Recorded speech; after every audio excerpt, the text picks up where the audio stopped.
Hola, hola, bienvenidos a Piglet, en el nombre del Padre, del Hijo y del Espíritu Santo. Amén. Estoy sin electricidad, no sé cuándo voy a tener de nuevo Starlink. Ayer hubo un día sin electricidad, una noche sin electricidad, por el temporal hay un viento de más de, no sé, 70, 80, o 90, 100 kilómetros por hora, depende. Espero que se escuche bien. E incluso tengo aquí una vela para este lado porque la luminosidad, son las 12 del día y estoy con muy poca luz. Y aluciné, dije yo, qué cosa más linda cuando no hay luz en la noche, no hay electricidad, uno está forzado a leer con un cabo de vela. Entonces, en vez de leer una tremenda novela porque se te cansa la vista, con el cabo de vela puedes leer una imitación de Cristo, por ejemplo. El libro La imitación de Cristo, que lo voy a leer no en este video, pero en este canal, sin duda voy a leer. Lo he leído y lo voy a volver a leer, así como el Tratado de la Verdadera Devoción, que lo leí y lo voy a volver a leer. En este caso me llegó por internet un, un amigo, que lo nombré la otra vez, Pablo, me mandó este manifiesto católico que quiero que lo analicemos. Voy a poner de mi parte, voy a poner de mi parte, es decir, mi corazón, mi intelecto y mi cultura, que son limitadas, no soy un experto, pero vamos a ir analizando punto por punto y probablemente van a ser 2 o 3 videos. Tampoco puedo subirlos inmediatamente porque estoy sin Starlink, porque no tengo electricidad. Anoche estaba tan fuerte el temporal que abrí las ventanas y dormí con las ventanas abiertas. Y cada loco con su tema. Contra gustos no hay disputas. Artefactos, bestias y personas, cada uno es cada cual. Cada quien baja las escaleras como puede o como quiere. Entonces, en esta libertad, por lo menos puedo hacer disfrutar de la lluvia. Y provea recién y estamos con buen audio. Así que comienzo con este manifiesto de las monjitas de Belorado de Burgos, que son monjas clarisas. Antes que nada tengo que pedir perdón a ellas, porque seguí un youtuber que se llama Adán de Jesús, que es un youtuber burlesco. Se dedicó a burlarse por lo menos 20 minutos y habló, como se dice en Chile, peló. En España se dice despellejar, que es uno puede despellejar de 2 formas, mediante la detracción. La detracción es contar, es narrar cosas verdaderas, negativas de la otra persona. Detracción. En Chile se le llama pelambre, en España despellejar. Pero también puede ser por eh, calumnia. Y después vi en el canal que yo sigo, que es el canal Macabeo de Isaac, que es un español de Valencia. Él hizo una entrevista a estas monjitas y está en su canal. Y ahí yo dije, hoy mea culpa, estar repitiendo cosas de youtubers, porque yo no me considero un youtuber. Pues los youtubers son unos tipos que hablan, sí, porque esto es así, y claro, y yo les digo que ja, ja, ja, ja. Esos son los youtubers, y están llenos de vistas. Entonces a la gente le gusta ese ruido. El youtuber exitoso es una mierda. Bueno, a lo mejor yo seré exitoso, no tengo idea, pero si soy exitoso porque ha cambiado el ser humano, porque soy un pequeño, muy pequeño canal, donde yo trato de ser lo más auténtico y lo más sincero posible. Vamos a empezar entonces. Hay un índice que no quiero nombrar, manifiestan que esto es una letra pequeñísima, así que tengo que hacer esfuerzos para leer. Dice, me están interrumpiendo. Aló, dime, ¿cómo estamos? Exactamente, se cortó de nuevo la luz. Sí, estamos maravillosamente bien. Un abrazo, Augusto. Un abrazo. Chao, chao. Ya, continuamos. Manifestamos que, aquí lo firma la priora de estas monjas clarisas, que abrazamos y recibimos firmemente todas y cada una de las verdades que la Santa Iglesia Católica, Apostólica y Romana, por su magisterio, tanto ordinario como extraordinario, en el que no puede errar, ha definido, afirmado y declarado. Aquí hay una duda, el extraordinario del ordinario.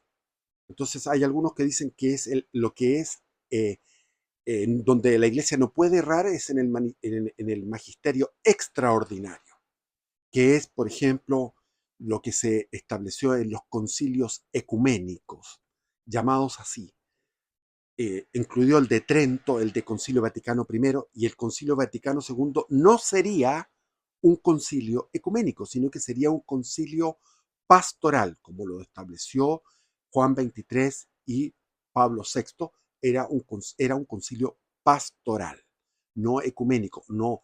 El Concilio Vaticano II, el último concilio de la Iglesia Católica, no estableció dogmas, ni verdades, ni refutó herejías, como los anteriores 19 concilios o 20 concilios de la Iglesia Católica, empezando por el de Jerusalén, que está narrado en los Hechos de los Apóstoles, el de Nicea, el de Constantinopla, etcétera. Un montón. Entonces, el magisterio ordinario es cuando el Papa Francisco, por ejemplo, empieza a escribir de Laudato Si, empieza a hablar de ecología. Eso es magisterio ordinario, completamente equivocado, 100%. Entonces aquí yo me pliego a ellas en lo que es el magisterio extraordinario. Quiero hacer un video donde se vayan enumerando los dogmas, que son 44 dogmas, los dogmas de la Iglesia Católica. Creemos firmemente en la encarnación, aquí están manifestando la fe, que es muy bonito lo que dicen. Creemos firmemente en la encarnación de nuestro Señor Jesús Cristo y en el dogma de la redención universal por medio de su pasión, muerte y resurrección, cuyos méritos son aplicados a la humanidad entera solo y exclusivamente por medio de su cuerpo místico, que es la Santa Iglesia Católica, Apostólica y Romana. Aquí no se incluyen a los ortodoxos rusos ni griegos porque son cismáticos. Por eso que hay muchas iglesias de Oriente, pequeñas iglesias que están, se pliegan y se subordinan a la Iglesia Católica Romana. Católica significa universal. Bueno, por él fundada, por Cristo fundada. Creemos y confesamos que nuestro Señor Jesús Cristo, Hijo de Dios, es verdadero Dios y verdadero hombre, que como Dios su voluntad es una y misma con el Padre y el Espíritu Santo. Por lo tanto, no hay una divergencia, son tres personas, pero las tres personas son una misma voluntad. Y como hombre, su voluntad humana está íntima y perfectísimamente unida a la voluntad divina, sin mezcla ni confusión, por el misterio de la unión hipostática, manteniéndose perfecta las dos voluntades. Y esto se dijo en los primeros concilios para refutar a la herejía arriana, que decía que Cristo era como el primo, como agarrándose de una epístola de Pablo, de un versículo que dice primogénito de la creación, es decir, como una especie de primer ministro, un ser fabuloso, portentoso, pero que no es parte consustancial al Padre y al Espíritu Santo. O sea, niega la Santísima Trinidad, porque la mente humana, el cerebro humano prefiere un Dios único. Por eso que los hay muchas herejías dentro de los protestantes que buscan por ejemplo, los testigos de Jehová, buscan a ese Jehová con ese nombre tan repugnante, que es un insulto a Dios, es una blasfemia decirle Jehová, que es un nombre inventado, horrible, asqueroso, repugnante al máximo, decir Jehová a Dios, pero bueno, ellos dicen, y modifican la Biblia que ellos adoran, la Biblia de los testigos de Jehová. ¿Y para qué? Para que haya un Dios único, puro, perfecto, como perfecto en el sentido de que no son tres personas, porque las tres personas es algo que fue revelado, y eso indica que la revelación es contraria a la tendencia de nuestro intelecto caído, que quiere esa cosa única, el uno. Y ahí viene la gran cosa, el gran invento de Mahoma, de ser ese Dios, ese Alá, que es un Alá extraño, que está refutado por Tomás de Aquino, el Dios está refutado racionalmente, pero que es muy seductor ese Dios. Y hubo tratando de hacer coincidencias en Europa a través de la Reforma y a través de muchas herejías con ese Dios único.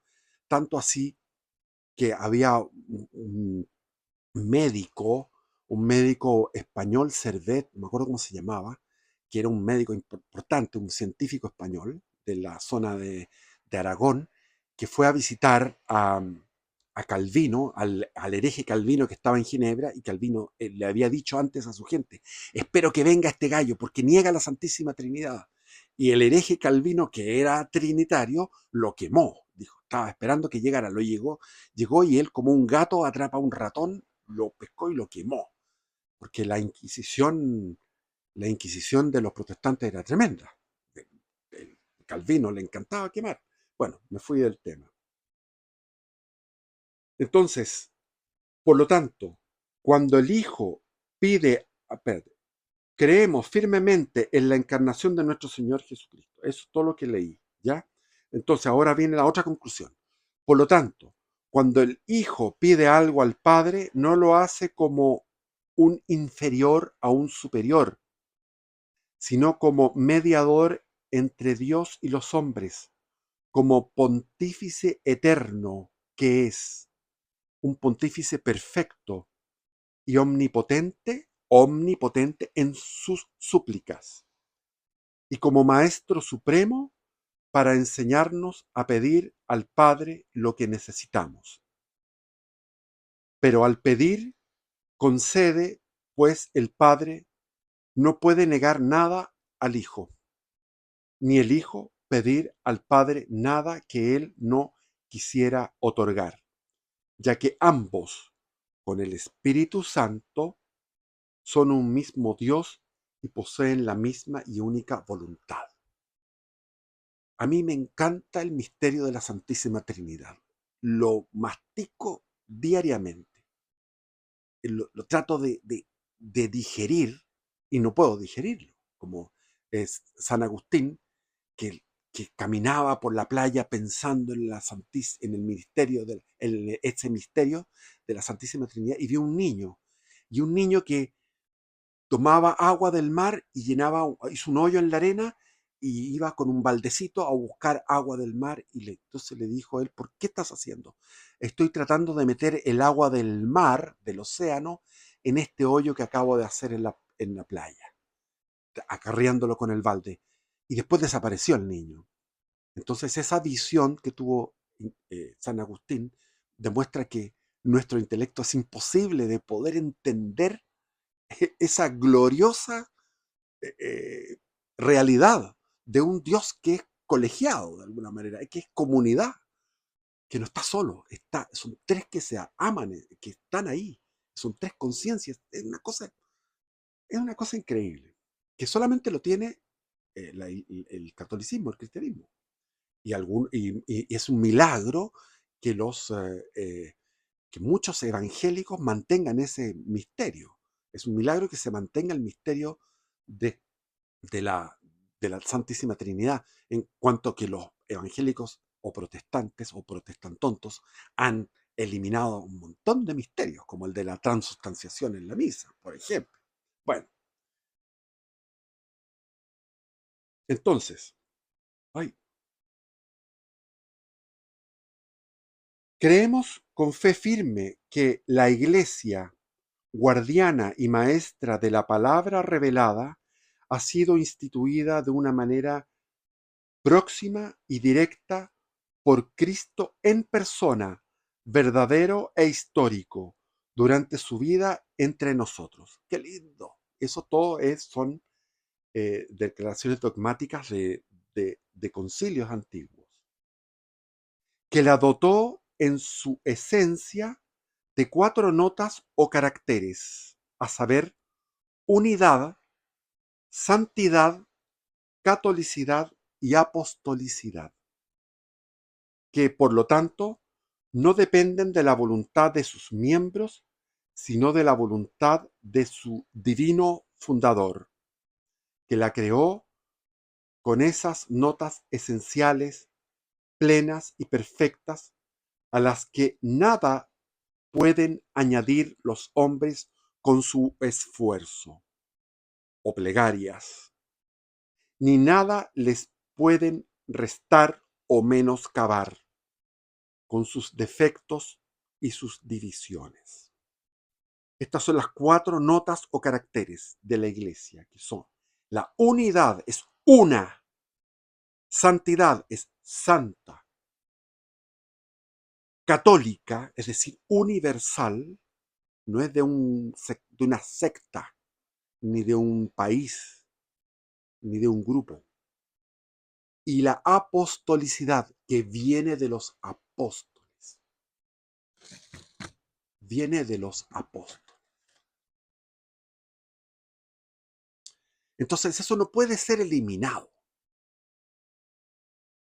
ni por los esfuerzos humanos, ni restado ni sumado. Eso es una obra divina. Que Cristo, que concedió la unidad a su iglesia la víspera de su pasión, antes de abandonar el cenáculo, al pedir al Padre Eterno, en presencia de sus apóstoles, que todos sean uno. Esto está en el Evangelio de Juan, capítulo 17, versículos 11 al 21. Pues uno solo es el rebaño, y uno solo el pastor. De manera que la iglesia siempre, a pesar de los cismas, ha sido y será una, única e indivisa, con la que ha sido creada por su divino fundador. Pues, a pesar de los cismas, la Iglesia Católica fundada por Cristo sigue siendo perfecta y plenamente una, única e indivisa, constituida con la cuádruple nota o caracteres que les dije, que en el símbolo afirmamos debe creerse. El símbolo es cuando uno profesa: creo en Dios Padre Todopoderoso, Creador del cielo y de la tierra. Creo en Jesucristo, su único Hijo, nuestro Señor, que fue concebido por obra y gracia del Espíritu Santo, nació de Santa María siempre Virgen. Ya, eso es antiguo le llamaban el símbolo, que es cuando tú profesas la fe. Está el símbolo de Nicea, que es más completo que el símbolo que aprendemos en Chile, en mi patria yo lo memoricé para la primera comunión, que no entendía nada, ni jota. Ahora uno dirá, pero ¿cómo va a ser santa la iglesia si ha habido escándalos de pedofilia? Ojo, las, las actas, todo lo que es en los tribunales eclesiásticos anteriores a 1950 y algo, no registran, no hay registro, esa es la verdad, no hay registro de pedofilia, de este crimen. La pedofilia se inquistó inmediatamente con la decadencia de la iglesia, con lo que vamos a contemplar a través de este escrito. La pedofilia no existía, no, los tribunales eclesiásticos no estaban eh, tratando problemas de los eclesiásticos, eh, y tratando de ocultar cosas para un futuro que vino ahora, un futuro tan extraño e inimaginable para los sacerdotes del siglo XVI, XVII y XVIII, por poner algún siglo. y los crímenes eran el robo del diezmo, el pescar las campanas y venderlas o fundirlas y robar, qué sé yo, plata o oro. eh, eh, lo otro que era también el concubinato, tener concubina, era otro de los crímenes más comunes. Se reducían a esos dos prácticamente. Eran los crímenes más normales. Pero el tema de la pedofilia es un tema completamente moderno. Moderno en el sentido negativo, porque moderno no tiene casi sentido positivo. Vamos a ir viendo. Entonces Dios le concedió la unidad.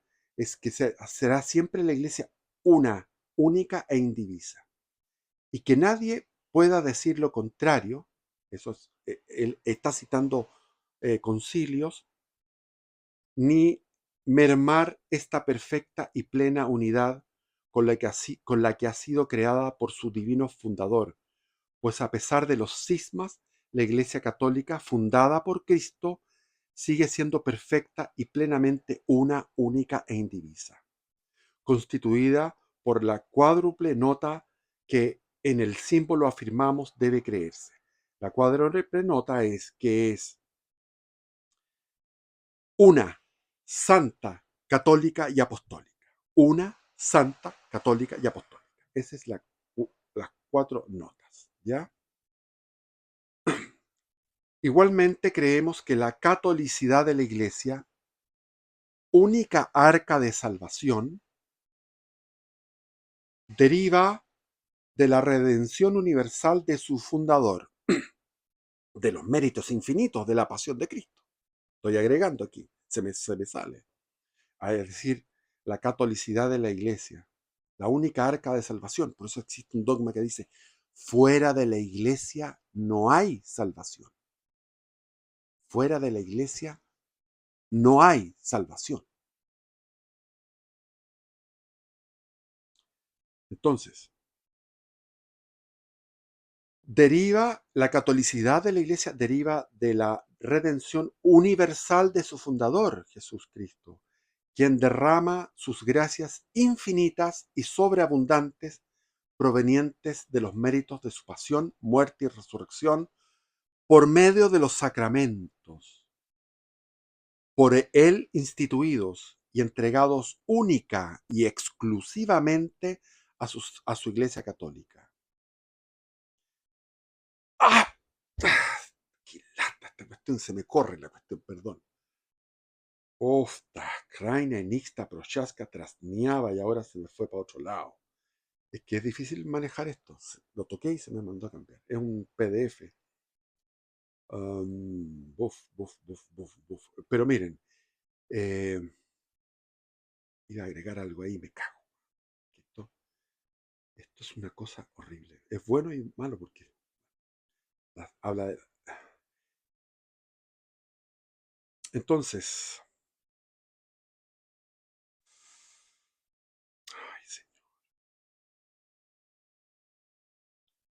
ay, ay, Señor. Episcopado, habla de todo, después de la ordenación de los sacerdotes, intención ministerial, bla, bla, bla. Ocupa mucho el latín. Yo no voy a leer el latín para que no se confundan. Ya,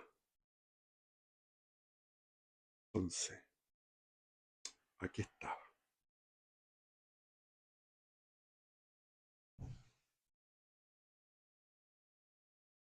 Uf, es harto, ¿ah? Uf, que es harto. Pero vamos a seguir. Después hacemos otro video. Ya, discúlpenme, qué lata, man. Ya. Mm.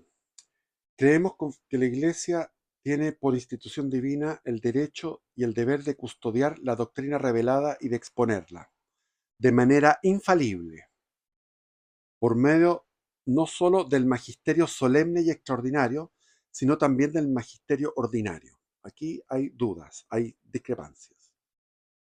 En materias que atañan a la fe y a las costumbres. Canon 1323. Y por lo tanto, a la expresión de la fe. Por lo tanto, a la expresión de la fe que es la sagrada liturgia y los sacramentos, sobre la cual además nos enseña el magisterio de la Iglesia, que está tan íntimamente unida a la fe que establece la ley y norma de la misma, es decir, de lo que debemos creer y viceversa, pues la ley de creer ha de establecer la ley de orar, siendo infalibles el romano pontífice como supremo doctor de la Iglesia, los concilios ecuménicos unidos a él y confirmados por él, que tienen por maestro al Espíritu Santo, así como la Iglesia dispersa por todo el orbe, en la proposición de la doctrina de Cristo, no habiendo errado nunca. Consecuentemente, en el ejercicio de su magisterio infalible, ni los concilios ecuménicos, ni la Iglesia, ni los romanos pontífices pueden permitir que se oscurezcan las más importantes verdades de la fe y de las costumbres, ni cambiar el sentido de un dogma definido, ni establecer una disciplina nociva, ni una liturgia que se aparte ni tan siquiera en parte de la liturgia de la fe católica. Creemos tal y como enseña la Iglesia Católica en su magisterio ordinario infalible y sanciona en el Código de Derecho Canónico único vigente, que es de 1917, conocido como Pío Benedictino, que dice el derecho canónico y lo dice también Paulo IV, pero lo vamos a ver. ¿Qué es lo que dice esto? Dice,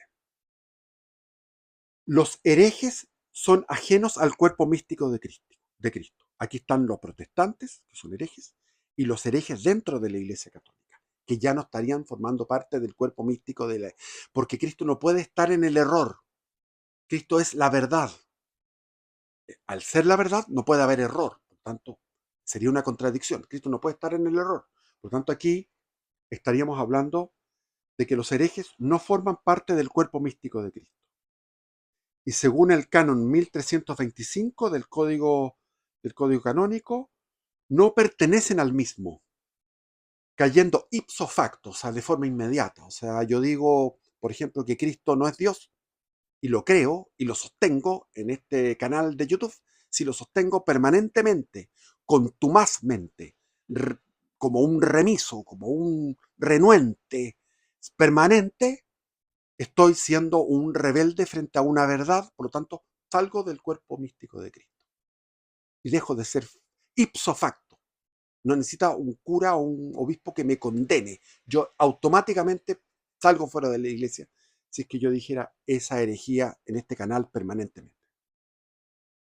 Ipso facto, en excomunión, según el canon 2314.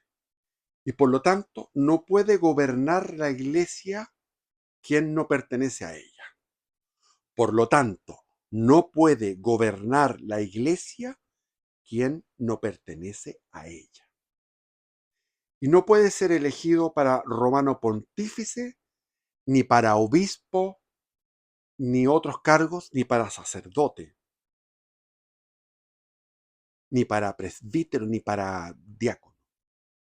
Pues los excomulgados quedan apartados de los actos legítimos eclesiásticos, liturgia, predicación de la palabra, etc., administración de los sacramentos. Y les está prohibido desempeñar oficios o cargos eclesiásticos a tenor de lo prescrito por el derecho canónico en el Código de Derecho Canónico, cánones 2263, 64 y 65, no siendo su elección legítima, ni canónica, ni válida. Por lo tanto, la supuesta elección de un hereje o cismático o quien haya suscitado el cisma o la herejía para cualquier cargo eclesiástico, ya sea de cardenal, arzobispo, obispo, patriarca o cualquier otro, incluso dice romano pontífice electo, aún cuando haya sido hecho con la unanimidad de los cardenales en una elección, no es válida. Por lo tanto, la enseñanza del Papa Paulo IV en la bula Cum ex Apostolatus Officio, a la que se contiene la doctrina que fundamenta los mencionados cánones. La doctrina viene de Paulo IV. Entonces, estos cánones del derecho canónico, ay, carajo, que no se me vaya a correr de nuevo. Ay, y salen unos números ahí. Entre otros, doctrina que pertenece al magisterio infalible ordinario de la Iglesia Católica. Ordinario. Aquí está. Ya. Ordinario. Pues atañe directamente a la fe y a las costumbres, al afectar la elección de aquel que es fundamento y roca de la Iglesia Católica, el romano pontífice. Aquí están hablando del famoso magisterio ordinario. El extraordinario son los dogmas, pero el ordinario está diciendo lo que tiene que ser y lo que no tiene que ser. Me parece correcto. Tiene que ser infalible. Y aquí Pablo IV y el derecho canónico establece. La religión católica es la única religión que tiene una organización con un derecho canónico, que es un derecho, es una organización jurídica. Entonces es interesante. Es jurídicamente, está estructurada. La Iglesia Católica es ordenada. Existe un orden y existe una objetividad. Todo es objetivo. Es algo que no está dentro no es subjetivo, no es interpretable, no es relativo, es objetivo y ordenado. Por lo tanto,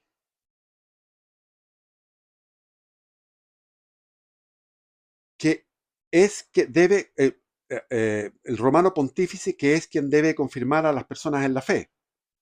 Por lo que no se trata de una bula meramente disciplinar, no es una disciplina, no, como algunos ignorantes y herejes o malintencionados pretenden hacer creer, que haya sido superada o derogada por la promulgación del Codex Iuris Canonicis de 1917. Antes bien, fue incluida en diversos cánones del mismo, de 1917, justo en el año de la aparición de, de Nuestra Señora en Fátima y el año en que comenzó la revolución bolchevique. Entonces aquí tenemos, esto fue incluido en el Codis Juris Canonicis.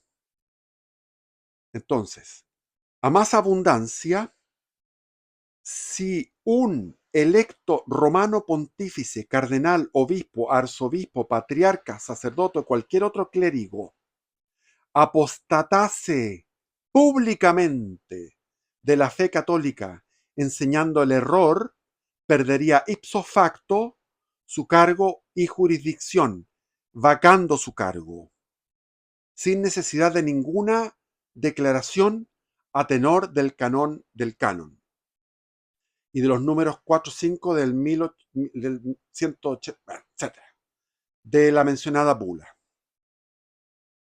Creemos con fe firme que la Iglesia posee 7 sacramentos, instituidos y perfeccionados por nuestro Señor Jesucristo, que estos sacramentos son signos visibles, signos sensibles, que producen eficazmente la gracia invisible y por lo tanto deben significar la gracia que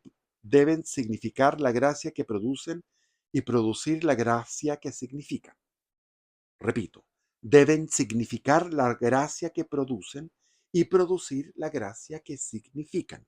Son los sacramentos. Recibimos sinceramente la doctrina de la fe de los padres ortodoxos, no de la Iglesia Ortodoxa. Ellos la Iglesia Ortodoxa, se pusieron el nombre de ortodoxos, pero eran heterodoxos. En la filocalia se metieron a innovar y a hacer innovaciones con respecto a lo que era la Santísima Trinidad, que el Espíritu Santo nace del amor entre el Padre y el Hijo, nace el Espíritu Santo. Para los ortodoxos, el Hijo y el Espíritu Santo son dos emanaciones o creación o eh, engendraciones, llamémoslo así, del Padre. Entonces, desde ahí fueron creando y innovando y se llaman ortodoxos, pero no son ortodoxos, son heterodoxos. Reconozcamos absolutamente la suposición herética de la evolución. Rechazamos, dice aquí, no reconozcamos, rechazamos. Entonces, recibimos sinceramente la doctrina de la fe de los padres ortodoxos, los antiguos, hasta 1959, que nos han transmitido de los apóstoles, siempre con el mismo sentido y la misma interpretación. Por esto, siempre ha sido la misma verdad. Desde el 27 de mayo del año 30, cuando fue Pentecostés y se instauró la Iglesia Católica, desde ahí hasta el Concilio Vaticano 1960, durante todo ese tiempo, rigió una sola verdad, sin contradicción. Entonces dice aquí, las monjitas dicen, por esto rechazamos absolutamente la suposición herética de la evolución de los dogmas. Por eso que vino en la segunda mitad del siglo XX, a raíz de Teilhard de Chardin, que hablaba de todos los, del Karl Rahner, que era un jesuita también, empezaron a establecer una evolución del dogma, una evolución de la verdad católica, el alfa y el omega, decía Teilhard de Chardin. Tengo 3 videos en mi canal sobre Teilhard de Chardin, etcétera. Karl Rahner, yo me crié con los jesuitas, o sea, no me crié, sino que era joven, estaba con los jesuitas porque quería ser jesuita y todos se inspiraban en Karl Rahner, que es un hereje, en el catecismo holandés, que era un catecismo progre, y todo eso eran todas las novedades progres, y me tocó vivir todo aquello de que se plegaban al marxismo-leninismo como mediante la teología de la liberación de un tal Gutiérrez, un peruano, y seguían Leonardo Boff, que era un hereje también. Entonces, toda esta cantidad de herejías surgieron, y yo recuerdo que me contaba mi padre, que era cómo en el noviciado de los jesuitas en Londres, en Inglaterra, estaban ellos incómodos con un Cristo que tenía ahí, que lo encontraban feo el Cristo en el comedor, que era un Cristo crucificado, y pescaron a este Cristo que era grandote y lo tiraron al río, que era un río afluente del Támesis, y vieron que el Cristo no se hundía porque flotaba, entonces le empezaron a tirar piedras, y eso me lo contaba como algo divertido, porque estaban en contra lo, de los íconos, porque estaban a favor de una serie de novedades, de la ordenación de sacerdotisas, de bendición de parejas homosexuales. Todas esas cosas surgieron en la década del 60, junto con el movimiento hippie, que hablaba de paz y amor, pero sin ninguna ley. Sin ley natural no hay paz y amor. Entonces, el movimiento hippie es una de las tantas creaciones demoníacas. Eh, si ustedes van, lo puedo leer, ahora tendré que salir de aquí, ir a otro que me envió la fundación, que están pidiendo una autorización de la iglesia satánica en Chile. El primer país que tendría una iglesia satánica sería Chile, en el barrio del Golf, que ahí estuve yo escuchando unos rituales, me tocó escuchar unos rituales satánicos en un edificio en el barrio del Golf. Es un testimonio que puedo dar, pero no quiero apartarme de esto, pero ¿qué dicen los satánicos? Los satánicos hablan de la reforma protestante de Lutero como algo positivo, la libertad religiosa, etcétera. ¿Y qué es lo que hizo el Concilio Vaticano II? Lo que criticaba Marcel Lefebvre. Lefebvre, que era un santo. ¿Qué es un santo? Está en el cielo, a pesar de haber sido excomulgado, porque fue excomulgado por una falsa iglesia. Porque, eh, eh, Marcel Lefebvre fue un misionero en África fabuloso, estuvo años de años misionando en África y después se encargó de las vocaciones sacerdotales en Francia, y él fue convocado como Monseñor Lefebvre al, al concilio, y el concilio que era pastoral, él dijo, esta es la La Revolución Francesa. ¿Por qué? Porque la igualdad ante la ley, o sea, la libertad religiosa, la libertad, primero la libertad, igualdad y fraternidad. Entonces, si primero la igualdad estaba, la libertad estaba en en la libertad religiosa, cuando la iglesia siempre propuso no la libertad religiosa, porque no puede estar el error junto en el mismo pie de igualdad con la verdad, y la verdad es la católica.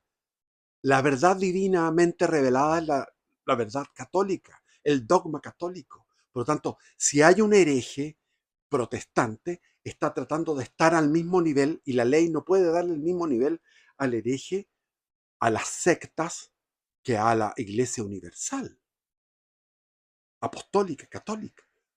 Entonces, eso, eh, Monseñor Lefebvre dijo, esto es la Revolución Francesa en la Iglesia, porque la libertad religiosa es un principio que va en contra. E incluso el único que estaba siguiendo la doctrina de la Iglesia, que era el Francisco Franco en España, tuvo que echar atrás y establecer la libertad religiosa en la década del 60 en España. No había libertad religiosa bajo el régimen de Franco, porque el régimen franquista era un régimen católico, por lo tanto no había libertad religiosa. Y desde ahí empezaron a surgir los protestantontos en España, entre otros males. Y, y después dice Marcel Lefebvre, dice, Monseñor Lefebvre dice, después vino la igualdad, cuando hablaron de la colegiatura, del colegiado de los obispos. Y después vino la fraternidad, que era entrar en un ecumenismo y tratar de igual a igual a las otras religiones, de otras vertientes como la islámica. Y ahí tenemos al Papa Juan Pablo II besando el Corán. ¿Qué es eso? Eso no tiene perdón. Besar el Corán no tiene perdón. El Corán es lo más horrible que hay. Es lo peor que hay, el Corán. Y lo está besando. Yo he leído el Corán varias veces. Y he leído la Bhagavad Gita 1000 veces. Y he leído los textos de Confucio y Lao Tse, el Tao Te Ching. Así que a mí no me pueden decir. Yo puedo hacer religiones comparadas. Entonces, lo que hizo Juan Pablo II, besar el Corán, lo que hizo Benedicto XVI y Juan Pablo II, visitando sinagogas de los que niegan e insultan a Cristo, porque la única religión que niega por completo a Cristo y lo insulta de forma blasfema es la religión judía. Por lo tanto, está bien, claro que estuvo la Shoah y todas esas cosas, hubo un problema en la Segunda Guerra Mundial. El nazismo fue condenado por la Iglesia, fue condenado por el Papa, por Pío XI, así como también condenó al fascismo y condenó al, al marxismo, intrínsecamente perverso. Así que, olvídense. ¿Y qué pasa? Que, que sigamos leyendo mejor. Se me fue la película. Entonces, esta profesión de fe católica, que es una muy breve exposición del magisterio infalible de la Santa Iglesia Católica Apostólica Romana, contrasta de manera antagónica y herética con los hechos históricos que enumero a continuación. Aquí vienen los hechos históricos. Está la fraternidad entre las distintas confesiones. Juan Pablo II hizo una reunión en Asís donde iban desde religiones animistas, religiones que están en contacto con los demonios, como por ejemplo, bueno, religiones de los pueblos primitivos, pero también otras religiones. El budismo, pusieron un Buda, sacaron al Santísimo del sagrario y pusieron un Buda arriba. Y todos hablaron, el Buda, o sea, los budistas, los hinduistas, y hubo una reunión de todas las religiones en Asís. Y quien dirigía eso era Juan Pablo II, lo cual es una blasfemia, porque ponen en el mismo lugar, por un afán fraternal, ponen en el mismo lugar el error y la verdad. Y con eso se acaban las misiones, porque las misiones están basadas en lo siguiente: fuera de la iglesia no hay salvación. Vamos a salvar tu alma porque te vamos a suministrar, te vamos a dar los sacramentos, que son signos sensibles, visibles, que imprimen los méritos. A través de esos sacramentos se distribuyen los méritos infinitos de nuestro Señor Jesucristo. Por lo tanto, si hay unos, como llaman ahora, hermanos, que antes se llamaban herejes y ahora son hermanos en la fe, que están haciendo una labor misionera, ellos están enseñando el error. Y si vamos y encontramos al budismo, lo que sea, al shintoísmo, todos esos son errores que hay que refutar, que hay que predicar para salvarlos, para llevarlos al arca de la alianza, a la nueva arca de Noé, que es la iglesia. Entonces, habla aquí el texto, el latrocinio Vaticano II. Latrocinio significa robo. Lo que nos robaron en el Concilio Vaticano II fueron muchas cosas. ¿Estaba el Espíritu Santo? No, porque estaban los herejes modernistas, estaban actuando como en una especie de golpe de Estado. Fueron a las comisiones, pusieron el nombre de puros modernistas en las comisiones. Los conservadores estaban distraídos, votaron. Había 5 o 6 nombres para candidatos, para comisiones. Esos nombres eran todos, se habían puesto. Hubo mentiras. Bugnini, el que estaba por cambiar la, la liturgia, mintió. Y aquí tengo un libro que está arriba, que no quiero sacarlo, pero es un libro que dice Navegando en las aguas del Concilio Vaticano. O sea, el problema con el Concilio Vaticano II no establece exactamente herejía, sino que da un lenguaje ambiguo. Y Jesús dice que vuestro lenguaje, Jesús nos ordena que vuestro lenguaje sea sí, sí, no, no. No ambigüedad, porque la ambigüedad es del demonio. La ambigüedad es demoníaca. Ahí están los masones, ahí están las revoluciones liberales, ambiguas. Ahí está ahora la secta satánica que quiere ser reconocida. Y si ustedes leen eso, lo voy a leer en otro video, cómo la secta satánica en el fondo está enunciando los postulados liberales. Porque esa es, haz lo que quieras con tu vida, vive tu vida, sé independiente, autónomo. Ese es el satanismo. Nada más, nada menos. Entonces, el latrocinio, el robo del Vaticano II. Primero, apostasía. Segundo, supresión del sacerdocio.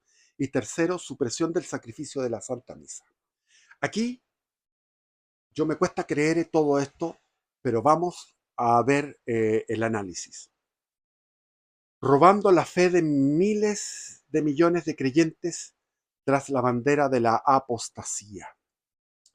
El mal llamado Concilio Vaticano II, convocado por Monseñor Roncalli, alias Juan XXIII, en 1922 y clausurado en 1965 por Monseñor Montini, alias Pablo VI, es un conciliábulo plagado de herejías, las cuales se pueden contar por decenas en todos y en cada uno de sus documentos antagónicamente opuestos a la doctrina católica. Este falso concilio decretó e implementó una nueva fe y un nuevo magisterio, con nuevas enseñanzas, entre las que destacan la falsa libertad religiosa expuesta en documentos como Dignitates Humanae,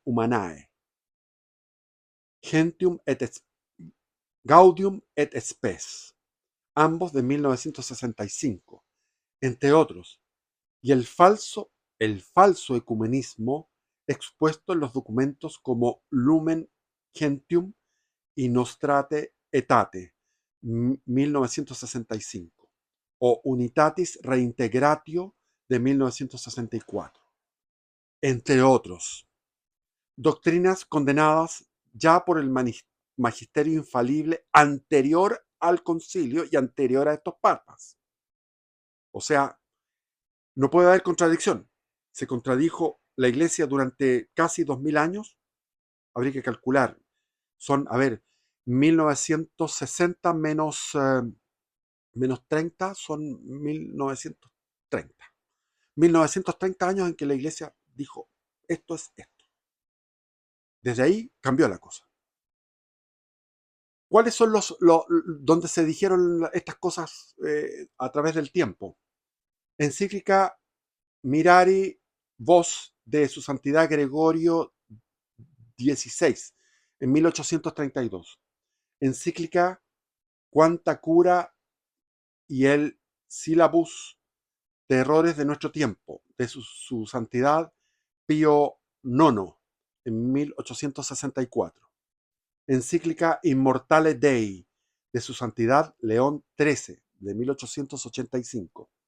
Encíclica Libertas Protestissimum, me cuesta leer, de su santidad León XIII en 1888. Encíclica Quas Primas de su santidad Pío XI en 1925. Encíclica Mortalium Animus de su santidad Pío XI en 1928. Encíclica Mystici Corpus Christi de su santidad Pío XII en 1943, sin nombrar el Concilio Vaticano I y el Concilio de Trento y para atrás. Estas son las más próximas.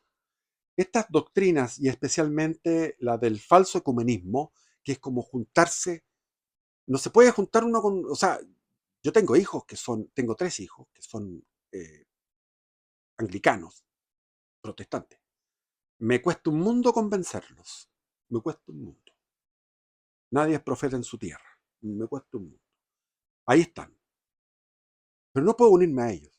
Yo no puedo decirles, sí, te comprendo, no. Seguiré hasta el final, hasta que me esté muriendo, diciéndole a estos 3 hijos míos, cámbiense, métanse a la Iglesia Católica. Estas doctrinas, especialmente las del falso comunismo, atentan directamente contra la esencia misma de la Iglesia Católica al negar la plenitud y perfección de la cuádruple nota esencial de la misma, que habíamos visto, una, santa, católica y apostólica. Y consecuentemente contra la divinidad de Cristo, su fundador y el creador de la Iglesia, junto con el Espíritu Santo, en Pentecostés. Sirvan como ejemplo las siguientes citas del punto 4 del gravemente herético e impío documento conciliar. Se llama Unitatis Reintegratio, rubricado en 1964 por Monseñor Montini. Abre comillas. Hoy en muchas partes del mundo, por inspiración del Espíritu Santo, se hacen muchos intentos con la oración, la palabra y la acción para llegar a aquella plenitud de unidad que quiere nuestro Señor Jesucristo. Este sacrosanto concilio exhorta a todos los fieles católicos a que, reconociendo los signos de los tiempos, cooperen diligentemente en la empresa ecuménica. Cierre de comillas. Esto es lo que dice Pablo VI. Con esta herética enseñanza afirma lo siguiente. Esta es la explicación. 2 puntos. ¿Qué es lo que está diciendo? Leyendo entre líneas.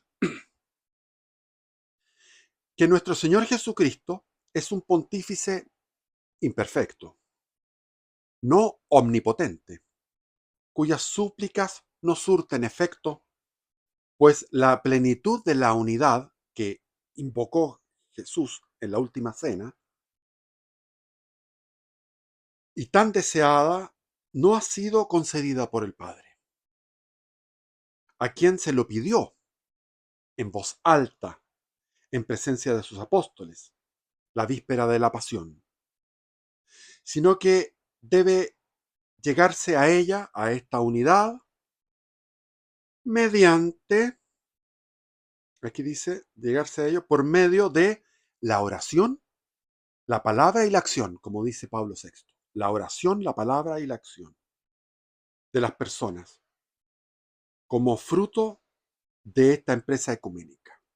Yo les digo, un católico va a una, no lo he hecho, se me acaba de ocurrir que podría hacerlo, ir a una iglesia evangélica y hablar y gritar, decir tal cosa. Voy a ser expulsado con violencia si hago eso.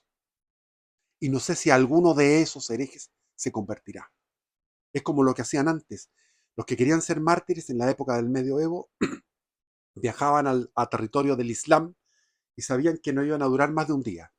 Se ponían a predicar y los agarraban y los eliminaban. Entonces la manera de ser mártir era ir a predicar a los islámicos. Y eso fue lo que hizo Francisco de Asís. Fue a predicarle al sultán. Y el sultán le dijo, a ver, ¿puedes probar tú? ¿Te puedes meter al fuego? Hizo una hoguera y dijo, tú te metes al fuego, vamos a ver si es verdad tu fe. Y Francisco de Asís le dijo, sí, yo me meto al fuego. Estaba capaz de meterse a la llama. Y el sultán no quiso. Y después se convirtió en secreto. Pero era muy difícil entrar a predicar. Entonces, ¿qué es lo que pasa? Que ahora el Papa Francisco fue a Marruecos la otra vez y se reunió con unas hermanitas. Las hermanitas hacen obras de misericordia, son enfermeras y están todo el tiempo atendiendo con plata de los donantes de la iglesia, de las iglesias de Europa, y ellas hacen sus obras de caridad. Pero llegan las jovencitas marroquíes a buscar conversión, van a convertirse y ellas le dicen, no, nosotros no estamos para eso. No podemos acogerte para que tú quieras ser hermana de nosotros, quieras convertirte a la fe católica. Solamente estamos en el fondo somos una ONG de caridad y de buenismo. Y el Papa, llamado Papa Francisco I, Bergoglio, ¿qué es lo que dijo? Estupendo, estupendo. No hay que ser proselitista. Si cuando Bergoglio dice que no hay que ser proselitista, está negando a Cristo, que Cristo dijo, nada más y nada menos cuando apareció recién resucitado, dijo, id a todos los pueblos y predicad el Evangelio. Y aquel que crea se salvará y el que no crea será condenado. Joder, ¿qué es eso? Qué duro. O sea, fuera de la iglesia no hay salvación. Y el Papa Bergoglio no le interesan los islámicos de Marruecos. A eso hemos llegado. Entonces, con esta herética enseñanza afirma lo siguiente, que nuestro Señor no es un pontífice, es un pontífice imperfecto, no es omnipotente, cuyas súplicas no surten efecto, pues la plenitud de la unidad que pidió al Padre y le fue otorgada, no fue concedida por el Padre, a quien se lo pidió, en voz alta, en presencia de los apóstoles, la víspera de su pasión, sino que debe llegarse a ella por medio de la oración, la palabra y la acción. Es decir, según la nueva doctrina, la plenitud de la unidad del cuerpo místico parece que no depende de la voluntad del divino fundador, sino que resulta no ser una nota esencial otorgada por Cristo a su iglesia. O sea, eso depende de nosotros, sino que en este tiempo debe conseguirse con el esfuerzo y la voluntad humana. Las consecuencias implícitas de esta afirmación son verdaderamente devastadoras. Pues afirmar que Cristo deseó la unidad pidiéndosela al Padre sin que el Padre haya concedido la unidad impetrada por el Hijo, es afirmar que el Hijo es inferior al Padre, que es un pontífice ineficaz e impotente, y por consiguiente no es un mismo Dios con el Padre y con el Espíritu Santo. Consecuentemente, subsistit in subsiste en esta afirmación la más pura herejía arriana. Subsiste en esta afirmación una herejía que es la herejía la número uno, la más importante, la arriana, que niega la divinidad y la consubstancialidad de las tres personas divinas, que es lo que empezamos a hablar hoy día aquí en este video.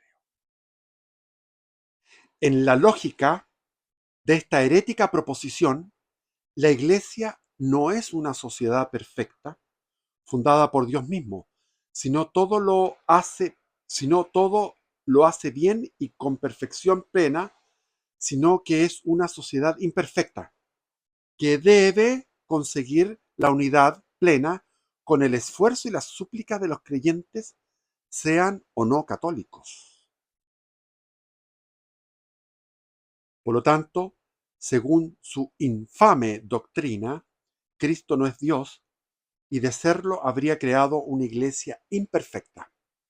Es decir, admiten la posibilidad de que Dios, que es y debe ser perfecto, haga cosas imperfectas de su ser, esto es, imperfectas, atentan contra la esencia misma de la Iglesia Católica, la cual fue fundada por Cristo y aún incluso va contra la divinidad de Cristo.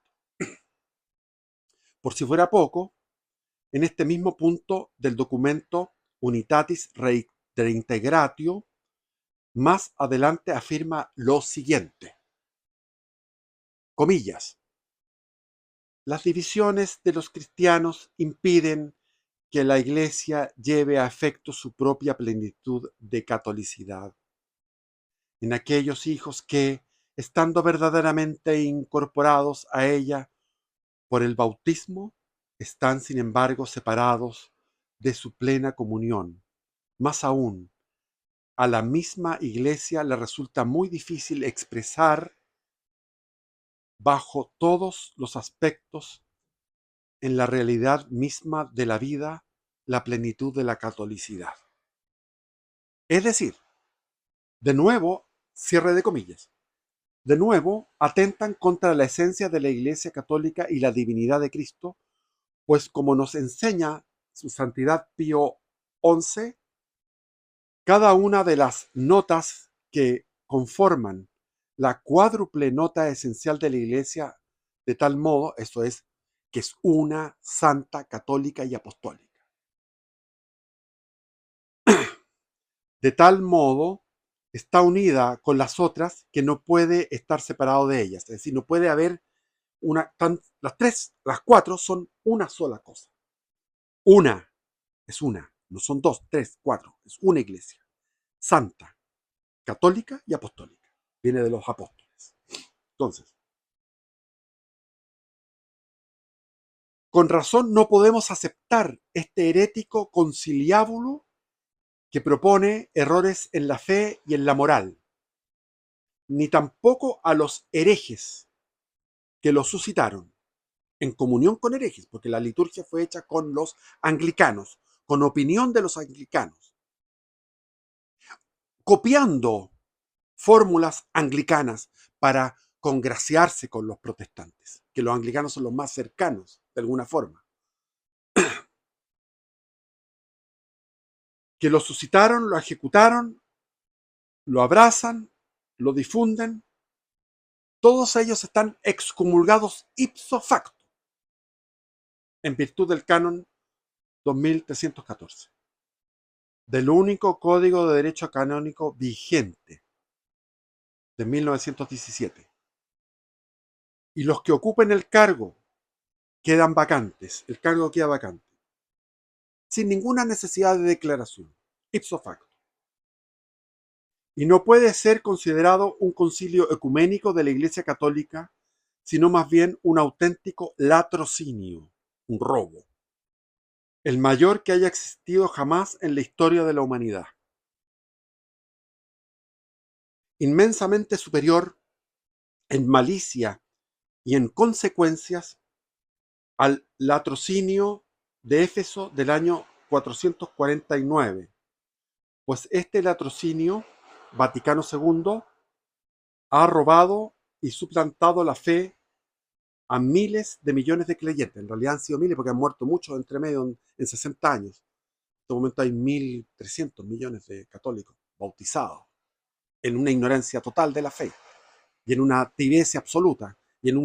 Los católicos de ahora son progres, liberales, eh, protestantes, creen en que se comunican directamente con Dios, creen en el liberalismo moral y liberalismo, la libertad religiosa. O sea, todo eso es el católico actual. Aquí vamos a andar con cuentos. Ahora, yo no sé lo que ocurrió en Éfeso, en el Concilio Segundo de Éfeso del año 449. Tendría que investigar, o investiguemos nosotros. Por lo tanto, com- como todo lo expresado rompe con las enseñanzas bimilenarias, 2000 años, en el fondo son 1930 años, desde que se fundó la iglesia, ese 27 de mayo del año 30 hasta el año 60, más o menos, 1930 años. Ese magisterio bimilenario de la iglesia. Debemos concluir que esta iglesia moderna, fundada en 1960, 58, por ahí, 69, a toda esa época, sobre las bases de la teología modernista por Monseñor Roncalli y los demás usurpadores de la cátedra de Pedro, cual hijos de la perdición y hombres de iniquidad, sentados en el templo de Dios. Esto está en la segunda carta de los Tesalonicenses, capítulo 2, versículos 3 y 4. No es, por lo tanto, la Iglesia Católica fundada por Jesucristo, sino la Iglesia conciliar. Y su teología modernista, propagada por el latrocinio como fundamento de su nueva fe, ha sido firmemente condenada por los legítimos romanos pontífices como su santidad San Pío X, último papa canonizado en la Iglesia Católica. Aquí se rechaza la canonización de Juan XXIII, que me parece muy extraño que se canonice a Juan XXIII, en circunstancias que tuvo en sus manos el papel del tercer secreto de Fátima, que hablaba de la intromisión, la pérdida de la fe de la cúpula, desde el vértice de la iglesia hacia abajo. Y está lo que dijo María, no solamente en Fátima, sino que también en la aparición del 19 de septiembre de 1846 a Maximino y a Melania, que les dijo: Roma perderá la fe y se convertirá en la sede del anticristo. Ahora tenemos un santo, comillas, un pontífice que dice que hay que obedecer a la ONU y hay que buscar el nuevo orden mundial, ecológico, sustentable, inclusivo, fraterno, donde están todas las iglesias, todas las fes, todas las religiones unidas en una sola religión. Y ahí está este romano pontífice, comillas, apuntando hacia eso. Roma perderá la fe. Y estaba Juan XXIII con el papel que indicaba eso y lo guardó, que tenía que ser leído en 1960, antes del concilio. Lo guardó porque estaba obsesionado con su concilio. Y después está Pablo VI, que fue canonizado, pero ¿a pito de qué? Cuando modificó la liturgia y la transformó en una liturgia completamente inoperante, donde aquí lo analizamos para el próximo capítulo, lo que es la liturgia, el cambio, la Novus Ordo. Y después se canonizó a Juan Pablo II, quien realizó este encuentro en Asís, donde puso a todas las religiones en igualdad. Muchos dicen que fue para hacer eh, eh, eh, evangelización, proselitismo. ¿Y por qué no habló? ¿Por qué no dijo: todos ustedes están en error? Que podría haberlo hecho, no lo hizo. Visitando sinagogas, visitando en mezquitas besando el Corán y está canonizado. El último papa canonizado es San Pío X. Y ahí pasamos a lo que es la supresión del sacerdocio en la Iglesia conciliar, cómo se modificó objetivamente la consagración de los sacerdotes, de los obispos y de los eh, diáconos, y después cómo se modificó la misa. Eso para un próximo capítulo. Bendiciones, viva Cristo Rey.